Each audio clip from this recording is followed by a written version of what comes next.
Des milliers de bouquets de fleurs, des peluches, des drapeaux passés de main en main, presque sans un mot. Cette chaîne humaine, c'est un groupe de Niçoises qui en a eu l'idée hier après-midi. Tenez, transmettez, voilà, parfait. À l'emplacement où le terroriste est mort, sur la promenade des Anglais, des passants sont venus déverser un tas d'ordures aujourd'hui. Certains ont craché, d'autres ont jeté un Kleenex sale pour dire tout le dégoût que leur inspire Mohamed Lawesh Boulel. Ici, la France unie dans le recueillement. Très bien. Là, l'hommage silencieux. Et plus loin, une minute de fraternité. La vérité, c'est que s'il y a hommage, chagrin et recueillement, il y a aussi colère, douleur, sifflet et polémique. Et il serait inutile de tenter de faire comme si tout se passait bien alors que tout se passe épouvantablement mal. C'est quelque chose, il y en a marre. Il y en a marre. Les enfants sont morts. Jean-Marie Le Guen, comment répondre à cette colère ? D'abord, il faut l'entendre. Il faut mesurer évidemment cette colère. L'action de la police et de la gendarmerie, l'engagement des services de renseignement, l'état d'urgence ont permis sans aucun doute d'éviter un certain nombre d'attentats encore ces derniers mois. Tout sera mis en œuvre pour protéger les Français et nos compatriotes. Ça sera fait dans le cadre de l'état de droit et des valeurs de la République et de la démocratie.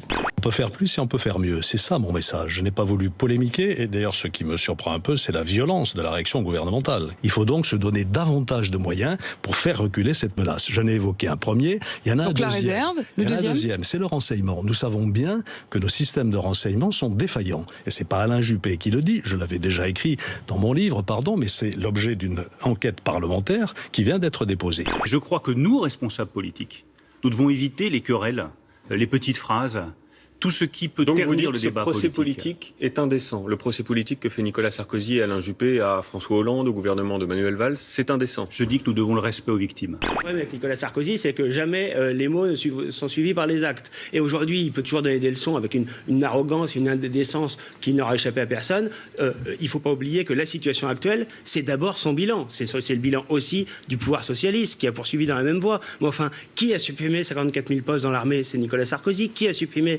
13 000 postes dans la police, c'est Nicolas Sarkozy. L'attaque a eu lieu à proximité de la ville de Würzburg, en Bavière, à bord d'un train régional. Il est 21h15 lorsqu'un homme s'en prend à la hache et au couteau aux voyageurs.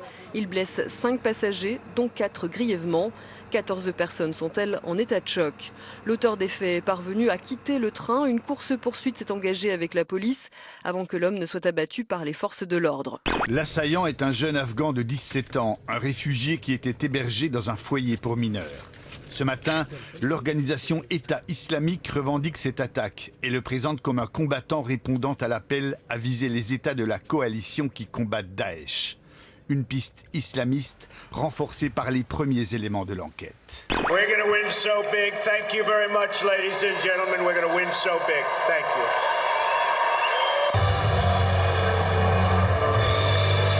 My husband is ready to lead this great nation. Barack et moi avons été élevés avec beaucoup de valeurs similaires. Il faut travailler dur pour avoir ce que tu veux dans la vie et ta parole t'engage. Mes parents m'ont appris certaines valeurs. Il faut travailler dur pour avoir ce que tu veux dans la vie. Ta parole t'engage. La seule limite à votre réussite est votre capacité à travailler dur pour atteindre vos rêves. La seule limite à votre réussite est la force de vos rêves et votre volonté de travailler pour eux.